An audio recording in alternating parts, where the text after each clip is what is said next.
Hey there, welcome to Board Game Barrister, our local game shop in Milwaukee, Wisconsin. I'm Andy, and I'm here with Elizabeth, Ian, and Gordon, and today we're talking Beacon Patrol, a really cool cooperative game where we're going to play as the Coast Guard exploring the North Sea coastline one tile at a time. Let's get into it. Welcome to Beacon Patrol, a game where 1 to 4 players get to play as a Coast Guard exploring the coast of the North Sea. To get started, we're going to put our Beacon Patrol HQ tile with the anchor on the back in the center of the table. Each player is going to choose a ship color and place that on our HQ tile. And depending on the number of players at the table, each player is going to start with a number of coastline tiles and a number of movement tokens. I have a setup for 2 players right now, which means each player is going to get 3 tiles and place them face up in front of themselves, as well as 3 of these circular movement tokens. And we're going to keep those with their blue side up to start. The rest of the tiles are just going to live off to the side of the play area where we're going to be drawing from those stacks. Our first player is going to get us started by taking their turn, and their turn is going to consist of some combination of 3 main actions you can take. Those actions are placing tiles, moving your ship using your movement tokens, and trading, once per turn, one of your tiles with another player at the table. All of these actions are optional and they can be done in any order. So let's start by talking about placing a tile. There are a number of requirements every time you want to place a new tile out into the coastline, but once you've done it a couple of times, they all come naturally. Number 1 is that you have to place a new tile adjacent to the tile your ship is currently on. So starting out, that's going to mean you have to place a tile next to HQ. Number 2 is that your tile has to have the correct orientation. At the beginning of the game, when we place the HQ on the board, this little black arrow is going to tell us the way that little black arrow has to face on every single tile we place for the rest of the game. You can think of it as pointing north if you want to. Third, the edges all need to match up with the other edges around that tile. So because I'm placing water against water, this is a great match. But if our map looked like this at the moment, I could not place the same tile because while that water edge still matches up, I'm creating a mismatch between this land water edge here. And last, your ship must then move by water onto the tile you just placed. This movement is free, it doesn't cost you anything, and you're going to do it every time you place a new tile. The one implication here though is that you do have to have a waterway path into that new tile, so this is a perfectly valid move, whereas I could not then follow up with this other tile in my supply, because even though all of the sides match, these tiles don't share a waterway, which means I cannot move from the one to the other with my ship. So as a quick review, placing a new tile needs to be next to your ship, the correct orientation, matching edges, and able to move by water. So our turn started with this tile placement. That's fantastic. And you'll notice we're kind of in a little enclosed bay here. There's literally no other tile we could place to then move into it because all of the new adjacent sides we've created are blocked by land. So that's where your second move on your turn comes in, which is to move using your movement tokens. In our 2-player game, each player has 3 movement tokens, and each turn you can use all 3 of those if you wish.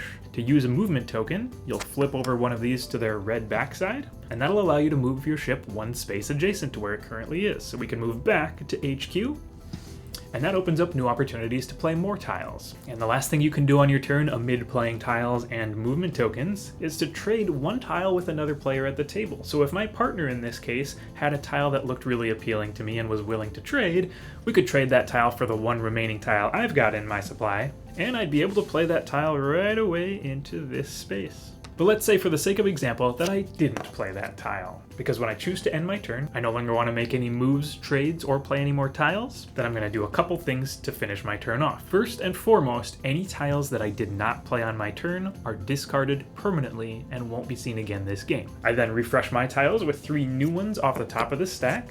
And last is I'm going to refresh all of my movement tiles to their blue side, at which point it'll be the next player's turn. That's all you need to play the game, so we're going to hop right ahead to the end of the game and scoring. Now the game ends when every single tile in your stacks has either been discarded or played. So once the stack runs out and there's no tiles for a player to draw, that player's done for the game, and once that's happened to everyone, which will be on their next turns, then we're all done with the game. Here I've got a mini scoring example. Your coastline will be much larger than this. But to score your map, you're going to start on your leftmost column of tiles and go from left to right, looking for explored tiles. An explored tile is surrounded on all 4 sides, top, bottom, left, and right. The diagonals don't matter. And explored tiles score points. So here, obviously, on our leftmost side, this tile is far from explored. It's missing adjacencies on 3 of its sides. When we go 1 more to the right, we see that we do have 1 explored tile, and that explored tile has a buoy on it. Buoys and lighthouses are special scoring tiles that'll score bigger amounts of points. An explored buoy is worth 2 points, and an explored lighthouse is worth 3. Any other explored tile is worth 1.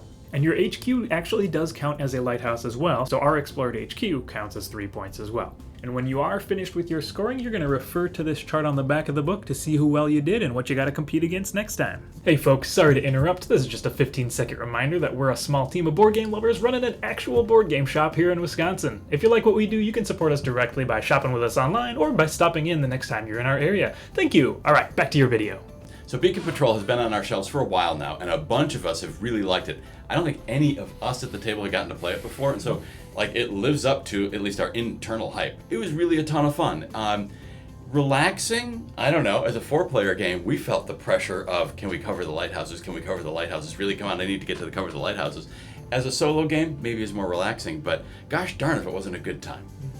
Well, I mean, I think that there's a lot of cooperative games out there that fall into the you're not allowed to, hidden information, constraint, and, this is not that style of cooperative game. This is more of a, what should we do, team? Well, if I do this, you can do that. Okay, go ahead. Let's do that as the plan. Yeah, I said in the middle of the game, it was really nice to have I never felt like my stuff was my stuff. I felt like I had all 8 tiles available. You only get 1 swap per turn, but you've got almost a whole table of stuff you can look at and trying to find, oh, that's the perfect tile right there. It's got land on the north side that you needed, whatever position you were in. And felt really fun to have that opportunity to be able to trade back and forth. That's the funny thing you can do. You need this land mass. I don't have Andy's anything. right there. Okay. Mine is yours. I can take this one. You could. Yeah. That Literally will fit here at least, and playing it gives gods. you options. The question is, what am I giving Andy? Because This is so bad right now. I need that one. Yeah, the people on here. and to be honest, you can go pretty deep into the weeds on the analytics of how many turns do we have to pull off this specific puzzle piece movement sequencing. But you don't have to. This is an ages 8 and up game. This is totally family friendly. You do not have to put in all that extra time analyzing and thinking. You can just play your piece and see what happens. And there's a subtle rule that I think really helps to that. You don't get to carry your tiles over from one turn to the next. So it's use them or lose them. So you don't have this, oh, we need to hang on to this tile for the next cycle of turns. It's never going to be there. And we didn't talk about that explicitly, but I think that rule really brought down the analysis that we needed to go through. I think the other thing is the positioning of the tiles. They force you to put them in a certain direction. So when you need the east land tile, you have to have the east land tile. And if it's not at the board, you figure something else out. And I think that was really, really good, rather than trying to figure out the spatial puzzle of how do I spin this way or that way to try and orient it in the way that I need to. I'm never good at those kind of games. So it telling me this is how you place that was really, really good for my spatial awareness. Yeah, that and the actual position of your ship mattering. You can only explore a tile you can explore into with your tiny piece that is on the large map eventually. So your options get limited, where you could be man, it could be really easy to get over analyzing about the 8 possible tiles and all the different ways you could twist them and all the places you could put them. The game basically guides you gently into saying, actually, you can only put it here and here, and these are the only 2 that fit. So pick which one of those 2 makes the most sense to you, and then play that one. And that's how it kept the game moving really nicely, and it never stalled out where we were like, oh, there's so many options, how do we decide? It was really nice. Hope nobody else ever wanted open water. Yeah. Where are you going? I'm just trying to surround buoys. Where are you going?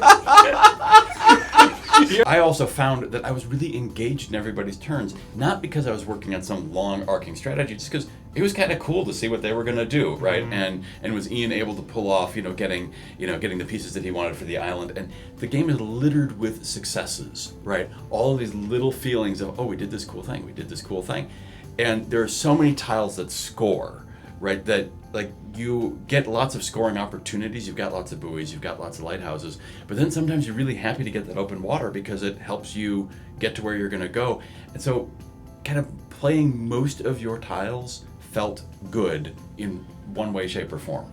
Yeah. Your little coastline is actually deciding for itself what shape it's going to be in a lot of the time. You don't get to say, let's wait until we find just the right piece for here, and let's make sure that island is kind of this shape. You got to take what you get as you get it, and that meant every time you play this game, you're going to end up with this really cool little archipelago of delightful little islands that are weird shapes.